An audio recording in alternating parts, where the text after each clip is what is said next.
What's up, everyone? We are live for the Mets postgame show under some really, really unfortunate circumstances. As you can tell by the banner down below, the Mets blow the lead.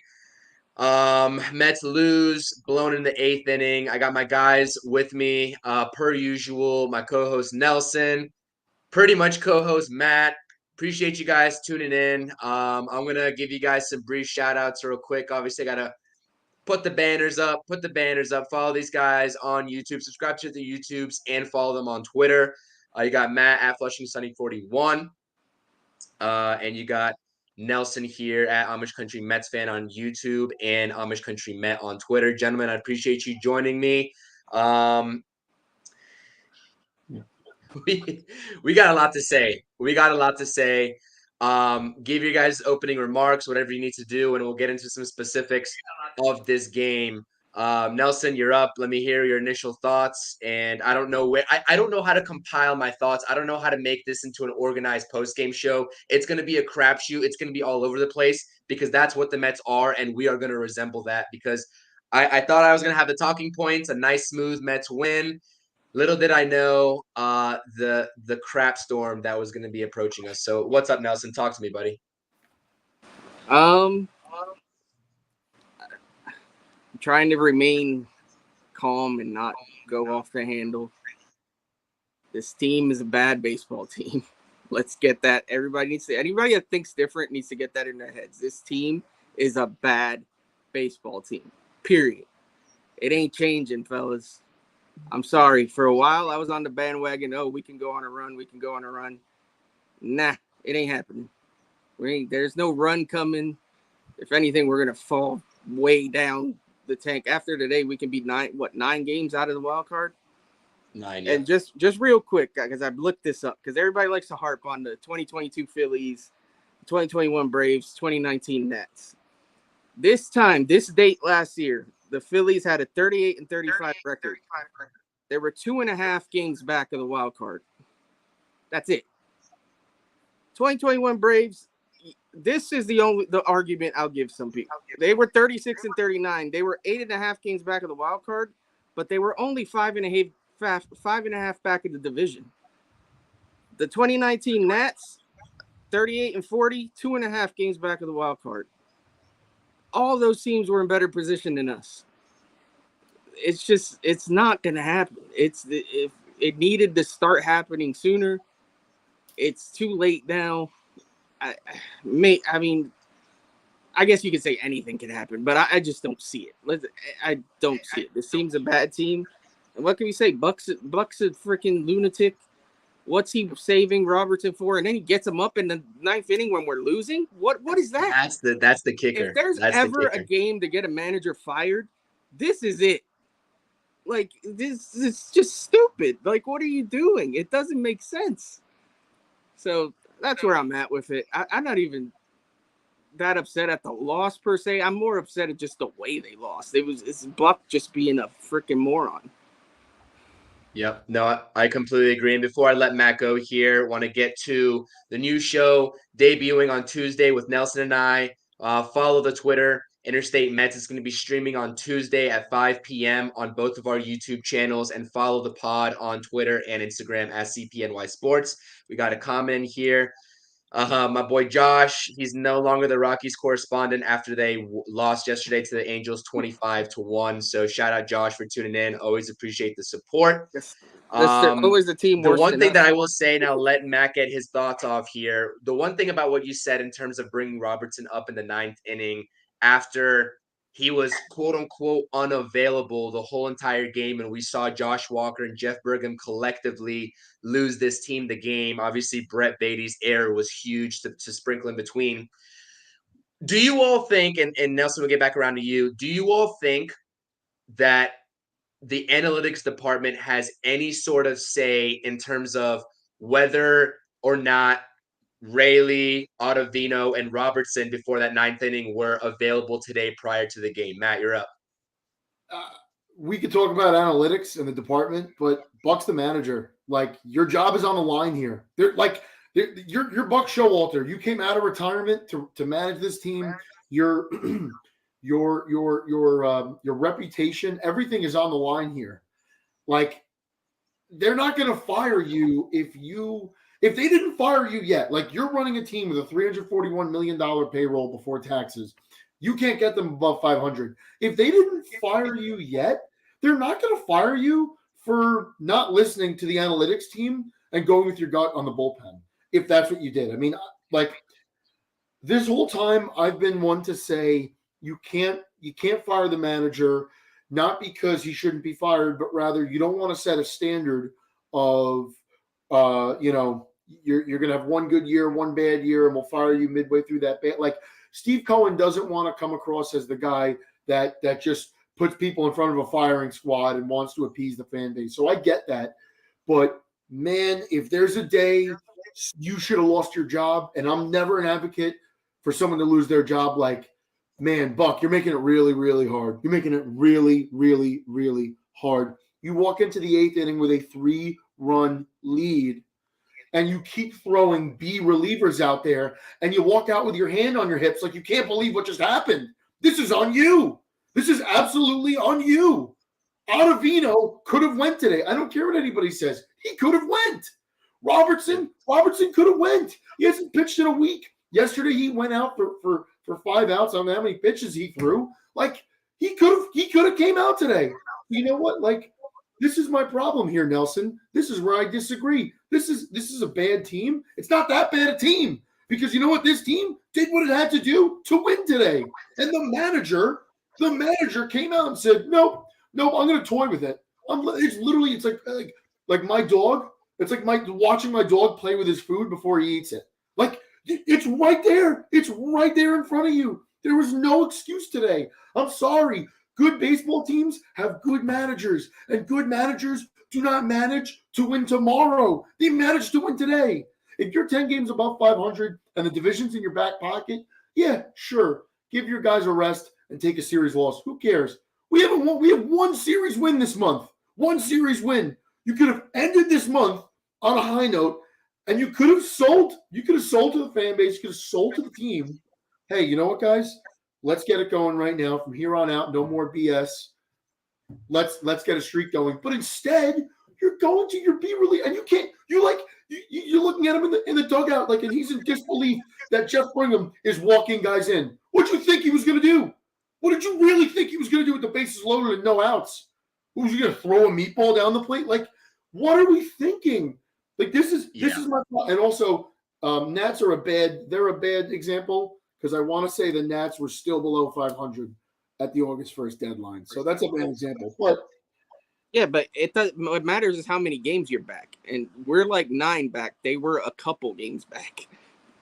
Yeah, right. That's a great point, Nelson. I agree with that. End of the day, this is a team that shouldn't be not like as bad as the players have been playing. Man, if we had if the manager just pulled his head out of his rear end and made some decisions, I don't think we'd be 9.5 back. Don't get me wrong. We wouldn't be 500, but we wouldn't be this far out. Like, this is another example of a manager losing you games. I don't care what anybody says. The manager lost the game today, not the players on the field. The players on the field got you a 6-3 lead. A 6-3 lead in the bottom of the 8th with your closer, your 2 best guys ready to go. And you decided, nope, I don't need them. I'm going to throw 3 guys out there that nobody knows who have proven nothing to me. I have to half disagree with you, because at the end of the day, there is a glaring hole with this team, and it is the early bullpen. You can talk about being in a position to win the ball game. I get it. The rest of the team did that. But at the end of the day, Buck, Showalter, there's only so many days. They should have been pitching today. I'm not saying they should not have been pitching today. Robertson should have been available, Ottavino, Raley, whoever you need to win this game because of the position that the Mets are in the standings, 8 games back. If you really want to make a push at it, today was the day to do it. Completely agree with you. But moving forward, you still are going to have to rely on the early bullpen guys. You're going to have to rely on Leone. You're going to have to rely on whoever is there that is not Raley, Otto, and Robertson, because those guys alone can't be appearing every single day. So if it's a problem today, if it wasn't a problem today, it was going to be a problem later on in the season. But Chris, so that's you my know only that it's point. a problem tomorrow. It was a problem today, and the answer was right. What do we always say on the show? What do we always say? Manage to win today, not tomorrow. There's a good chance tomorrow we didn't need those guys. and maybe they could have gotten their rest, right? We saw it. We saw it in the Astros series too. Buck Showalter lost the game. I'm not gonna say he lost the game per se 100%, but he put them in a position to lose the game against the Cardinals on Sunday. What did he do? Pulled Robertson after 8. We didn't see Robertson the entire Astros series. Not even. I don't even think we saw him once, right? 1 week we didn't see him. Exactly. 1 week rest. So it's just mind-boggling. Anyways, let's get to some comments here. We got some comments coming in. James Nolan, go shout out James. Go follow his Twitter page as well. It's James Nolan Sports or James Nolan Live. He has a YouTube channel as well. Go ahead and check that in. Tap in with him. He says we just find ways to lose. Agreed. They found a way to lose today, and Buck Showalter did not help the cause whatsoever. Buck sucks. He is the problem. Always playing that clown Vogelback and making the wrong pitching decisions. 100%. Today we saw another example of Buck being Buck. Buckonomics. Shout out Shea and Sons. They have said it all season long. Buck cost us at least 5 games this year. Yes, that may be a little bit more, but yes, at least that I can think of. And 2 in the last at least week and a half for sure. Patty, shout out Patty. Appreciate Patty supporting the stream. I turned it off after Brigham hit number 2, the number 2 batter, the second batter. What happened after that? What did happen? I honestly I think that was it. I mean, he hit Schwarber pretty much. And that put them up, right? 7-6. That put them up, and nothing really. He got out. Yeah, they didn't get another run. The new guy that I just brought up, Natoli, came in, got a couple outs to end the inning, and then looked like a promising 9th inning. Pete Alonso gets hit by a pitch. Horrible umpire call on Mark Hanna. Buck Showalter actually got thrown out, so that's what you missed. Buck Showalter, I think, per Matt, because he was watching. I was paying attention. It looked like he did. I'm not sure. I'm not sure if it was official, but he caught some words. Nelson, did he get thrown out? I don't know. I honestly couldn't tell if he got thrown out or not. He barely argued it, so I don't. Yeah, if he did, it's just because he said a choice word. Of course, yeah. I mean, it doesn't really matter. I don't really care for Buck Showalter on my screen. Shout out Patty. Larissa, I see Buck pulled starter last 2 games before they ran out of gas, and I agree with him. The relief pitching messed it up, and then he said it's Eppler's fault. Buck didn't bring these players here. Half agree with that. There's a lot of blame to go around. There's a lot of blame to go around. Mets lost. Don't blame the umps. I'm not. That's just one facet of the game. Honestly, it's just one facet of the game. A-Train says he threw himself out because he knew he screwed the game. Yeah, it is Buck Showalter. We could keep yelling about Billy Eppler and some of the mistakes he's made, and I agree with pretty much all of it. Billy Eppler did not really set this team. Well, he did and he didn't, right? So overall, I think we could agree Billy Eppler did a bad job this offseason, no doubt. But at the same time, you're the manager. You do have some say about this roster. And, this is your roster. So whether these guys are great or they're not great, these are the guys you have to work with. And we could say whatever we want about everybody that played today. Bottom line is, going into that 8th inning, you're up 3 runs. There was no reason. It's almost like you're watching a football game, right? Chris, you cover the Giants. If the Giants defense doesn't play great ball, but they hand you a 20-20 game with 2 seconds left on the clock and it's a chip shot field goal, are you going to still complain about your offense, or you're going to complain about your kicker that missed a chip shot? So, that's the way I look at this. Things weren't perfect today, but even 100-win teams don't have great days, right? How many of the Braves' wins have come in the last 2-3 innings? It's happened this year where they didn't play great baseball, but they were managed well. They made the right decisions, and someone came through and hit a home run or a reliever saved the day, whatever it was. Today is an example of that. Can I make a point real quick? Yeah, sorry. Go ahead, Nelson. No, you're good. I agree with you. Buck is screwing things up. He doesn't. Good point by James. He doesn't manage to win the current game. He's always looking to the next game, which is ridiculous.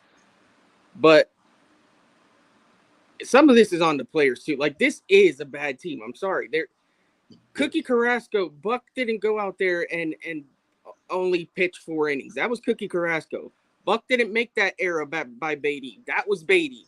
Like, there's things these guys are doing that are bad. The fielding errors that are almost constant at this point. The base running blunders. Like, that's not Buck.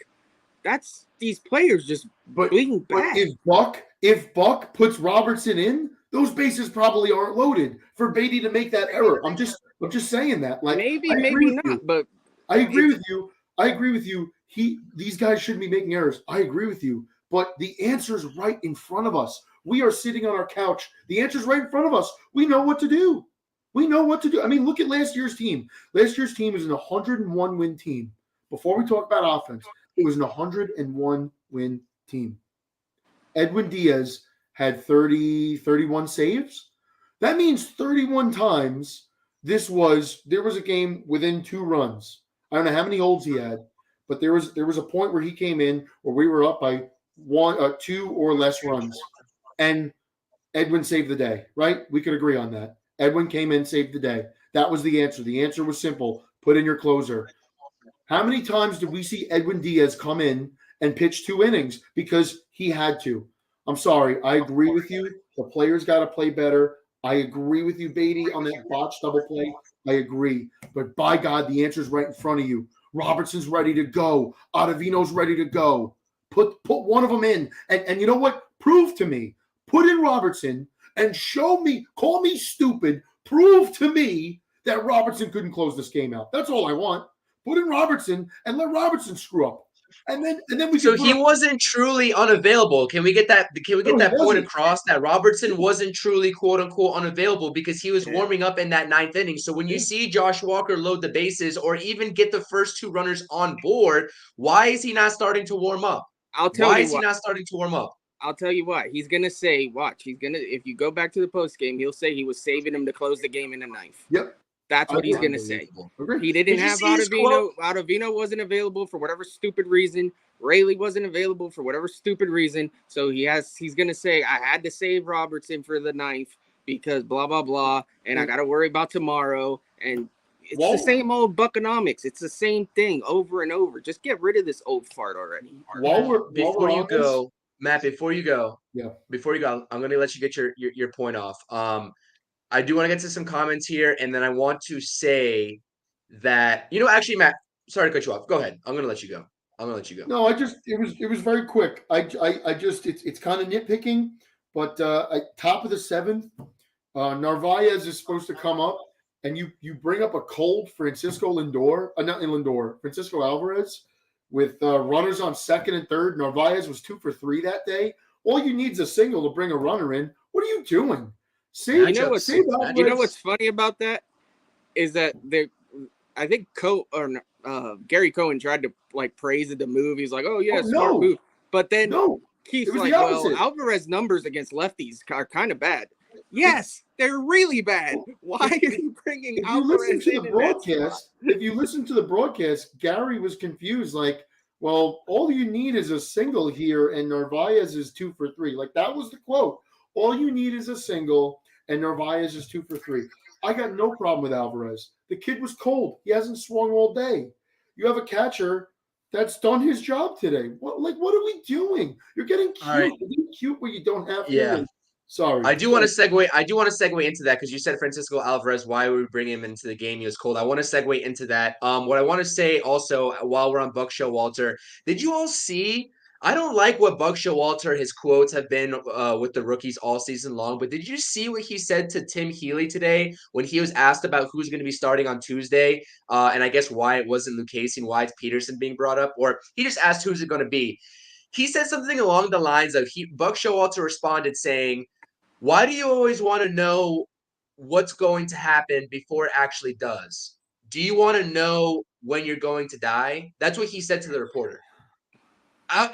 It's just the pure, at this point, I get it. Dealing with the media is hard, but it's borderline unprofessionalism at this point with Buck Showalter. It's absolutely unreal. Let me get, before we get to our next point, let's toss out some comments here.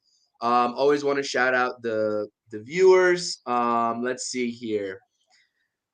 I'm not a Buck lover, especially how he treats the rookies, but let's blame the pitching staff today. The offense has scored enough runs almost every game I do believe that's accurate. It has been the case. Mark my words. If they have a bad home series, Buck is out next week. That's a hot take. I'm not sure if that's going to happen. I really don't believe in that. I don't believe it's going to happen. Would I be mad at it? Probably not, but I don't think that's going to happen. But that's a hot take. Yes, that's true, but you are the manager. You can put guys in that can help. Put in your closer at least to stop the bleeding. It's the manager. I'm sorry. Definitely agree. I 100% agree with that. Buck pulled Cookie because he knows he can't go deep. I guess Buck should have went with the better relievers unless they were tired. There's no being tired at this point in the season when you're 8 games back of the wild card. I'm sorry. There's no being tired, but agree with that. The Buck stops with Buck. He needs to go 100%. I think the Mets fandom is really starting to catch on to. And listen, I've been saying this all season long. The team bailed Buck Showalter out a lot last season, whether you want to acknowledge it or not. Yeah. He was managing the same way last season for the majority of the last season in terms of bullpen like he is this season.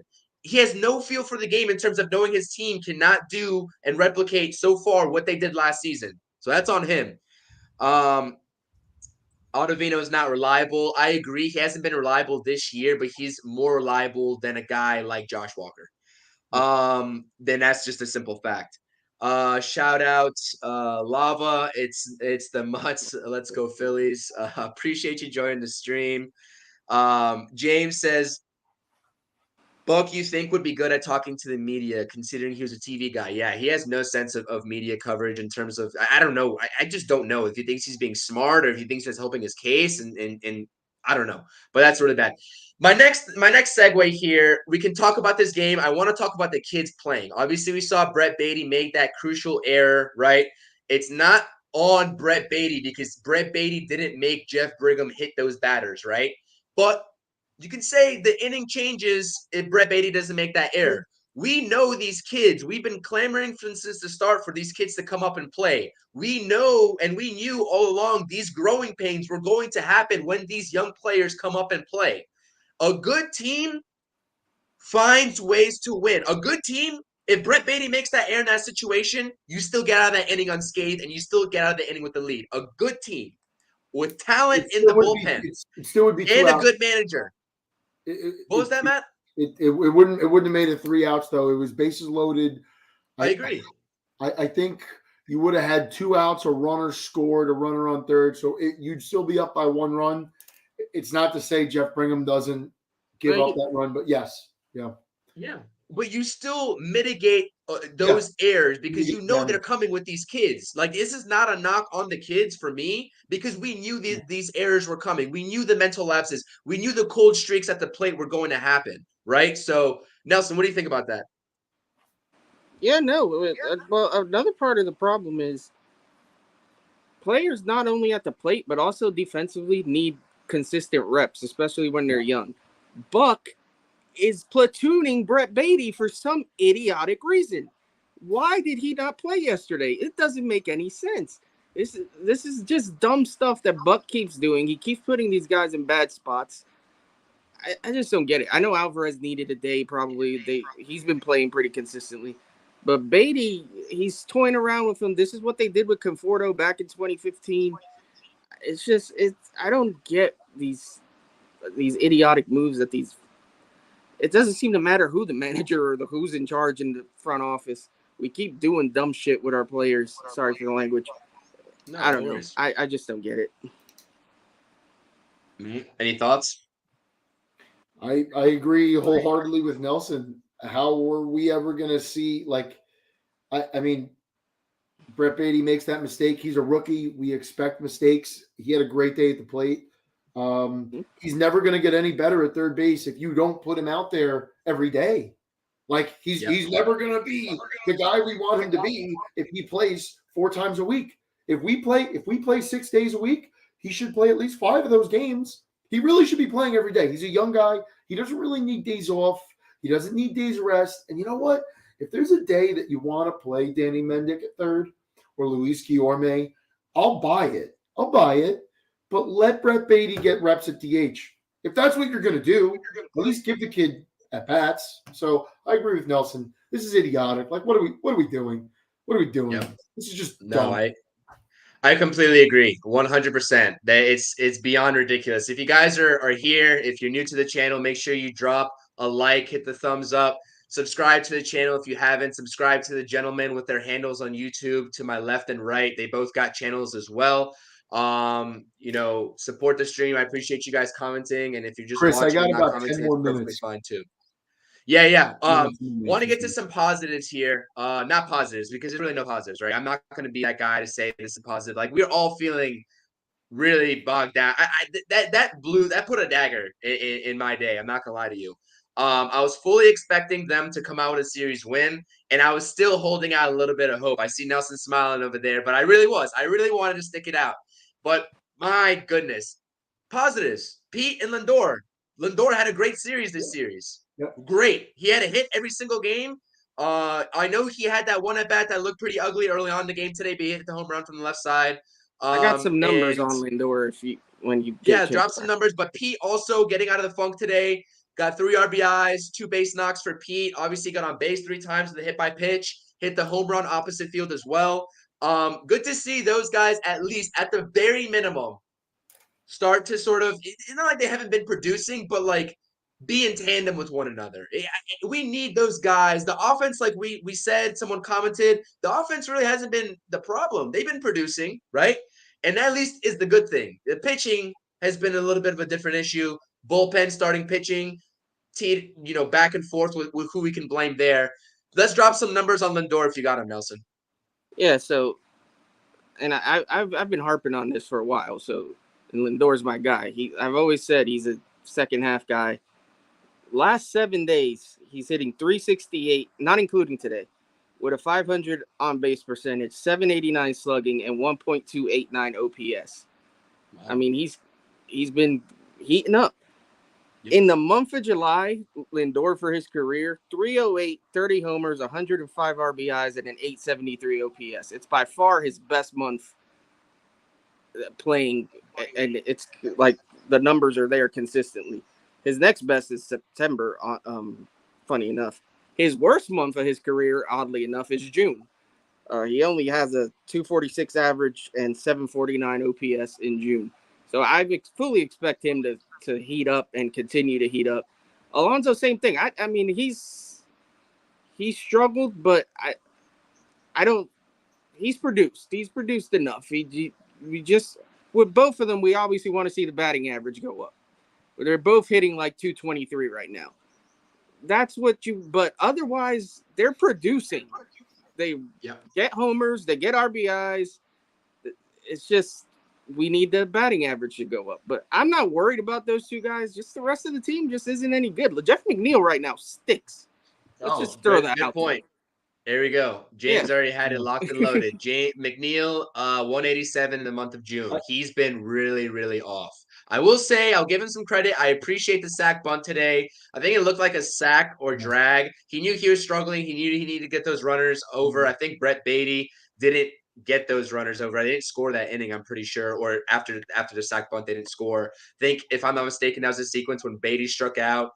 And then I forgot what happened in the inning, but I don't think they scored. But anyways, yeah, he's been bad. He's been off. I know Nelson's got a little bit of a McNeil take. I don't know if we're going to discuss it here, but McNeil's – what was that? I'll let that go. It's not... Yeah. McNeil yeah. But back to Pete and Lindor. They've been playing really well. Pete, not so much as of recent, but today was a good step in the right direction. You're predicting, I'm sure you're segueing Lindor, his last week's numbers, predicting a big month of July. Statistically in his career, he's been having a big month of July, so we'll see how that goes. James says, I agree. They're just inconsistent. Also doesn't help when the pitching is inconsistent too. Too many droughts. Agree. So where do the Mets go from here? I guess we can just wrap things up because obviously we can talk about this until we're blue in the face. We're going to get to it on the Interstate Mets Report on Tuesday as well, Nelson. But where do the Mets go from here? Also, shout out Tommy Pham, another guy that got a couple hits today. I almost expect him to hit the ball hard every single time he gets up at bat. Great play in the field too. He got Bohm on trying to stretch a single into a double off the wall. Strong throw. That was great. He's playing tremendous baseball. But we saw the Eduardo Escobar trade go down last couple of days. A veteran that had 1 year left on his deal got the Mets some starting pitching prospects. Now we can start to talk about guys. Maybe if the things start trending the same way, maybe do a couple more deals like that. Guys that have on this team right now that have 1 year deals: Tommy Pham, Daniel Vogelbach, Adam Ottavino, David Robertson. Matt, I want to start with you because I know Nelson's opinion on this. Matt, is it too early to start moving some of these guys? We're going to be 9 games out. Marlins won today, so we are 9 games back of a wild card. Is it too early? We saw Escobar. Escobar's a different situation because they wanted to get Brett Beatty more playing time consistently. I think that was the deal moving forward. When we talk about Ronnie Mauricio, we haven't talked about Ronnie Mauricio today at all. You could offload Mark Canha is another guy I mentioned. We can offload Mark Canha, move Jeff McNeil to left field, bring up Mauricio, play him at second base. If the season is a wash and you think Mauricio is going to be part of the equation long term, that's the move you make if you're already forgetting about the season. But is it too early to do that yet, Matt? At this point, no, it's not too early, right? Because I think we could look at this and say you're trending in the direction of a lost season. Okay. Now, you don't just scramble to get rid of everybody just to get rid of everybody. That's not what you do, right? It's early. The deadline isn't for another month. Okay. You wait. If people call you, you listen. Okay. It doesn't matter who they call you about. If they call you about McNeil, if they call you about Alonso, if they call you about Lindor, you listen. You listen to everybody. It doesn't hurt you to listen. You're a bad negotiator if you just hang up at the sound of a name. Now, I think if someone's calling you now, they're probably pretty desperate, and maybe they're going to give you a little more than what you'll get at the deadline. That's typically the way things have gone. Now, what's nice about waiting for the deadline is you could kind of pin all these teams against each other and say, hey, whatever it is, Cincinnati's willing to give up their number 1 and number 17 prospects for Pham and Robertson. Chicago, what are you willing to do? Or San Francisco, what are you willing to do? So, now in that case, yeah, I think you said it right. The guys for sure we can get rid of, right? Before we talk about no trades or anything, building blocks, you could trade Pham. I don't know what market Vogie has, but he's one of those guys. Mark Canha, David Robertson, Adam Ottavino, even Luis Guillorme at this point. I would love to keep him. I think he's a great guy to have on the bench that could fill in at shortstop or other places in the infield when guys are hurt. But he's definitely a trade piece because he's young, he's controllable, he's cheap. Tomas Nido, I think, is still in our organization. Yep. That's a guy that is a piece, whether anybody wants to admit it or not. That's a piece. Great point. Someone may call about, right? So those guys are the guys that are definitely will go. And, I mean, if we're going to start selling guys off, sell them off. And as we do that, bring Vientos back up. Bring what's his face? Bring Mauricio back up. And stop with this nonsense of playing these older guys. If the season's lost and you traded away guys like Pham and Robertson, the season's lost. Play the young guys. And you know what, man, while we're at it, I was, like I said, never a proponent of firing Buck. But at this point, fire Buck. Let Eric Chavez run the team. Before we do another manager search, why don't you let Eric Chavez run the team for 2 months? Just see what happens and keep a close eye on him. And see, maybe there's a couple things you like. Maybe there's a couple things you don't like. Let's not assume that Carlos Beltran still wants this job. Maybe Carlos Beltran's really comfortable in the front office. Maybe he likes doing what he's doing. Maybe he doesn't want to stand up in front of a 30, 40 cameras and talk about why he subbed a pitcher out in the 6th inning instead of the 7th. So let's not assume anything. Those are the guys that that there's a trade market for, and you go from there. Before Nelson goes, Matt, I have one question to ask you, and whenever you need to go, you can just feel free to hop off. Me and Nelson will take the show. Feel free to do so. I know it's a Sunday. People got stuff going on. I saw an article. Craig Counsell in a package deal to the Mets next season with David Stearns. On board for it or not? David Stearns' his contract is up after this season, isn't it? Yeah, but if Yeah, Counsell comes over with him to I manage thought you the meant like a team, trade, like a trade. no. Yeah, I don't know. I don't. Managers, my opinion of managers is they can only lose you games. They can't win you games. So if bringing in Counsell is our way of also bringing in Stearns, then that's fine by me because Stearns is a guy that's supposed to bring stability here. He's supposed to create structure within an organization. So if that's what it takes, yeah, bring him in. I don't really care. I don't really care. You got to give me good players that a manager's got to work with. But once again, a manager can lose you games, So, and we've seen that. Agreed. James says don't trade Lindor, Alonso, or McNeil, and that they are our foundation.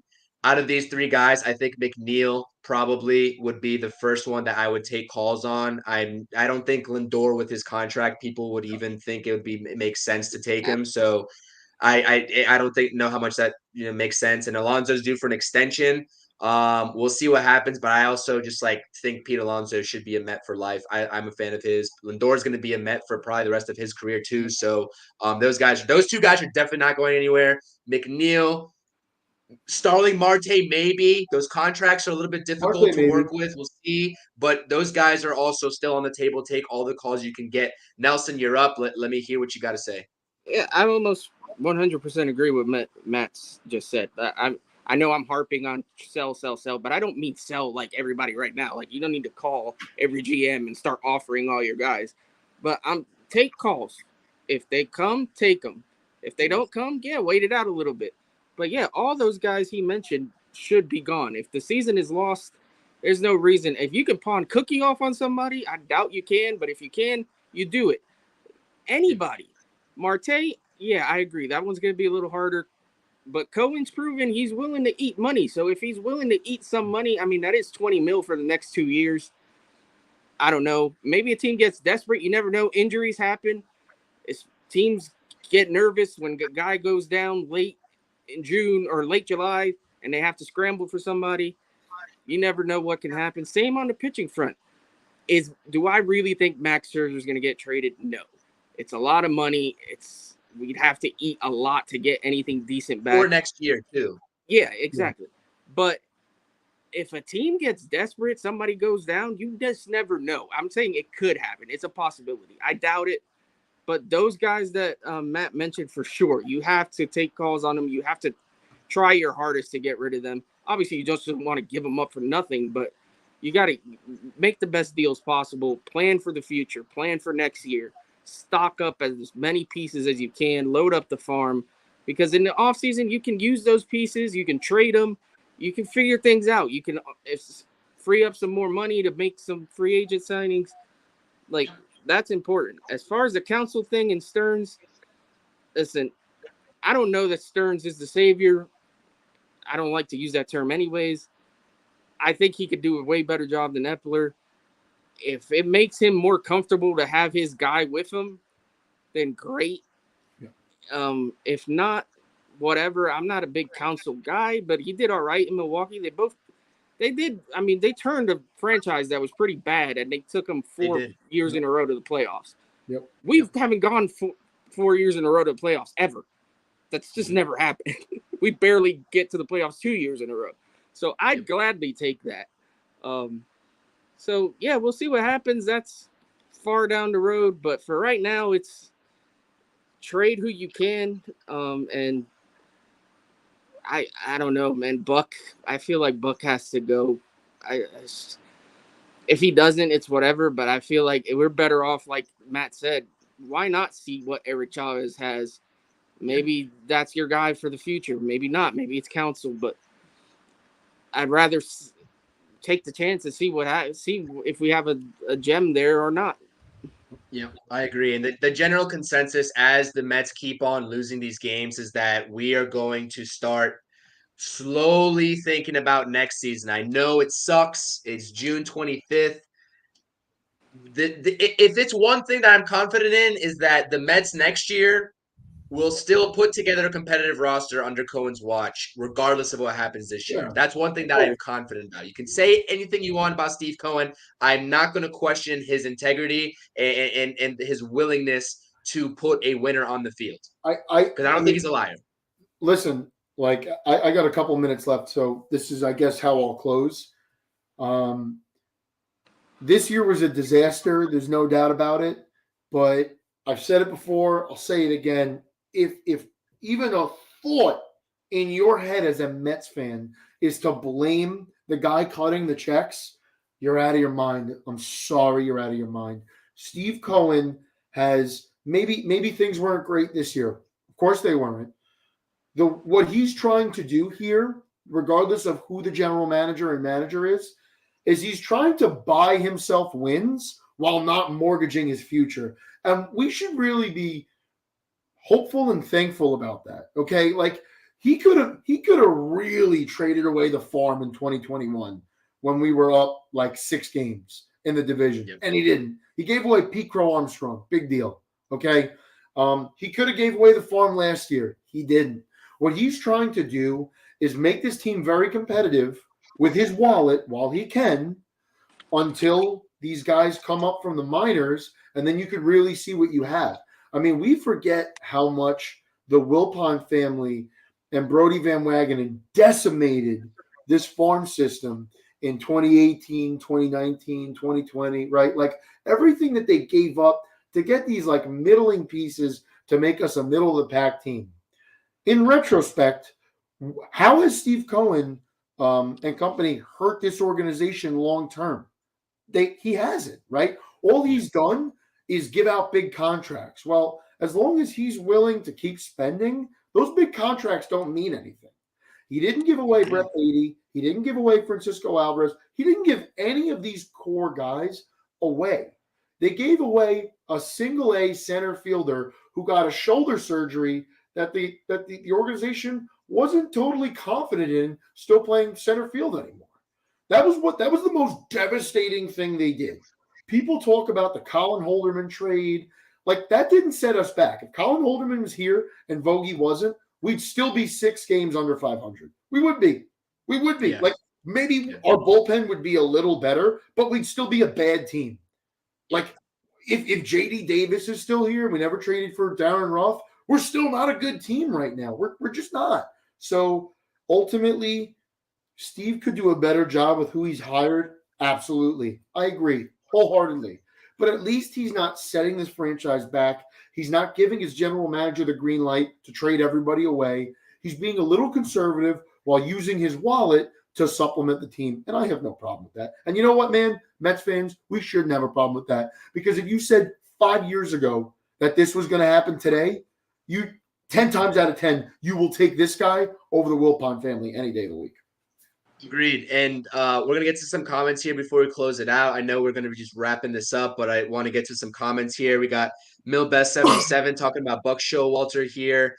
He got softened up by the Charmin Baltimore media. He never got asked the tough questions when he was in Baltimore. He's loyal. Matt dropped off, but that's okay. We will go ahead and continue the background. Got messed up, but it's all right. Loyal to a fault, too committed to the closer rule, stubborn as a mule, loves his power hitting sub 200 guys. Definitely agree. Chris Davis. Yeah, Chris Davis out there. You see Vogel back again this year. Millbest77 also saying, good show, guys. Wish the O's had a pod on YouTube like this. Definitely appreciate the support. Means a lot. These type of comments is what drives us and keeps on pushing out the content that we do. So definitely appreciate it. It's definitely a tough time in Mets land, but we're going to be here regardless. I think when we're on the trade talks, James said there's definitely some dumb GMs out there that will entertain some of the bigger contracts out of desperation. Eppler traded for Vogie, Ruff, Naquin, and Givens. We can definitely rip somebody off if we got ripped off for those guys. Hope so. Right, exactly. Ronnie Westbrooks, definitely appreciate you joining the stream. Mets keep losing and nothing happens. What a clown show. He says, Buck, we're talking about Buck Showalter being out. according to, I guess, what Mets, according to the local media, he's the greatest thing since sliced bread. Yeah, they might be saying it, but over here we keep it real. Buck Showalter has had his issues. He continues to have his issues, and he's definitely as stubborn as can be. As Mills said, Mills 77. In Baltimore, he's a Baltimore fan. He can tell it like it is, and there's a reason he's never won a World Series. I've said that for a long time now. Even when he got hired, I was skeptical. I was a Buck Showalter proponent when he got hired, but I was always skeptical because I was like, anything. We'll see how it goes. We'll see how his tenure ends up. We'll see if he's sticking around for the rest of the season. I don't see a situation where Buck Showalter is the manager of the 2024 New York Mets, but maybe they ride him out for the rest of the season. Who knows how they go about that?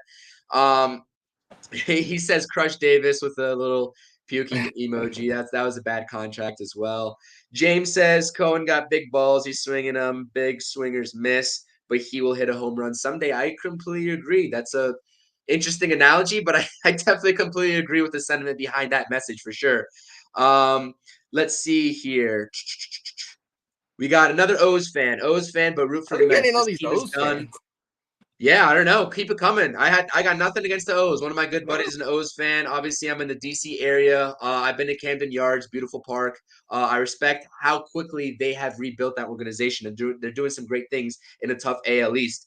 Nothing shows me that this is fixable in its current state. 100%. If you all are just tuning in, take a look at the rest of the show that we did prior to this point. We basically said it. It's a wash. We need to start thinking about being sellers. We're not here to BS anybody and be that positive sort of, these positive fans.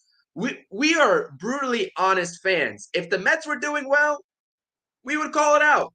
They're doing bad, we're going to call it out. I don't see anything with this Mets team. I don't see anything with Buck Showalter to say, and there's nothing that's going to be on the trade market to save this season. Let's see how the rest of the way, goes, but I think we need to start thinking about next season. I completely agree with all these sentiments below. I really don't think Buck will get fired, though. Just my opinion. He signed a 4-year deal, if I'm not mistaken. I personally don't think he'll get fired this year. I agree with Nelson and Matt saying give Eric Chavez a chance maybe for the rest of the year. I don't think it happens, but I don't think he's going to be the manager next season. So we'll see what happens and how quickly it happens. And then we got one last comment here that we're going to get to. We got A-Train, Firebuck, and Put Chavez. We make the playoffs. Reason we play guys that produce and not married to Vogel suck. He's a strikeout every at bat. Yeah, Buck's got some interesting tendencies for sure. We'll just see what happens. This one, sell what and to whom? Big contracts and poor performances. Mets will have to eat some of the contracts. They will on guys like Marte if they want to get rid of him and McNeil. But we're talking about guys that have 1 year left on their deal. We're talking about Tommy Pham, who's been great. Has been performing really well. And we're talking about David Robertson, who's also been a stud 1 year deal as well. The Mets will eat those contracts because Pham is getting paid $6 million and Robertson's only getting paid $10 million. Eduardo Escobar, who just got traded, had 1 year left on his deal, is getting paid $10 million, and the Angels only had to pick up his veteran minimum, which is $400,000. That will happen with Pham and Robertson because those guys are producing. Ottavino, different story. Maybe you can get some value. Vogelback, I don't see a market for him. Carrasco is another name. Give you 2 or 3 innings, maybe a team like I don't even want to say what team could use Carrasco, but we'll see. But Pham and Robertson for sure can replicate. We can replicate a trade like the Eduardo Escobar trade that we saw a couple days ago. Nelson, always great. I appreciate you joining me. Do you have any final thoughts? I know you're kind of in Matt's slot right now. Matt had to dip out a little bit early, but any final thoughts? It was great. It was great to do this. I always appreciate it. Yep. No, always great. Looking forward to the new show on Tuesday, Interstate Mets Report. So check that out if you're watching. Follow that on Twitter. Subscribe to my channel. It's not this one, but subscribe to this one too. Mine's over there on the right, or whichever way you look at it. I'm a Country Mets fan. That's him. Yeah, there you go. I'm a Country Mets fan. Yeah, and it's been fun. Obviously, wish it were a better season. Like most, I don't think this is going to turn around. Even if we do fire Buck, I don't think we're going to go on some miracle run just because Chavez is in charge. But yeah, man, we'll see how it goes. I am somewhat looking forward to see what we can do with selling off some of these pieces. to restock the system. So, and we got the draft coming up next month too, so that'll be fun. So we got some things to talk about. Yeah, I agree. I appreciate you joining in. It's always great. Yeah, we're going to be doing the Interstate Mets, so make sure you are on the lookout on both of our channels for that. If you want to follow for some updates, it's going to be on Twitter at Interstate Mets. It's the Interstate Mets Report. Follow my podcast channels or pages on YouTube or on Twitter and Instagram. Sorry, I'm stumbling over my words right now. This loss has just got my mind just like going every which direction. But yeah, I'm on Twitter and Instagram at CPNY Sports. Go ahead and do that. Subscribe to all of our channels listed on the screen. Matt, Nelson, and mine. Yeah, we got the Mets loss. The season is pretty much a wash at this point. I thought that if there was any saving grace, the Mets would have to carry a series win against the Phillies into the rest of the season. I'm out now. I'm out. I gave him until this Phillies series. I was a little bit generous in doing so, but I'm officially out on this season. It's time to start selling off some pieces, get whatever value you can. Think about next season because we got that big name Shohei Ohtani on the market, and we'll see where he ends up. As always, guys, I appreciate everyone tuning in, dropping comments. It's always great to interact. Subscribe to the channel. We're going to be doing more post games. We're going to be doing more podcasts, all that good stuff. And with that, I appreciate it again, Nelson. Matt had to drop off a little bit early, but let's go Mets in the meantime. Let's see what we can do for the rest of the season. We'll see how it plays out first and foremost, and how they handle the situation. But it's been a fun Sunday talking with you guys. Not so much fun on watching the game, but like that. And with that, we are out. See you all. Peace. Let's go Mets. Let's go Mets.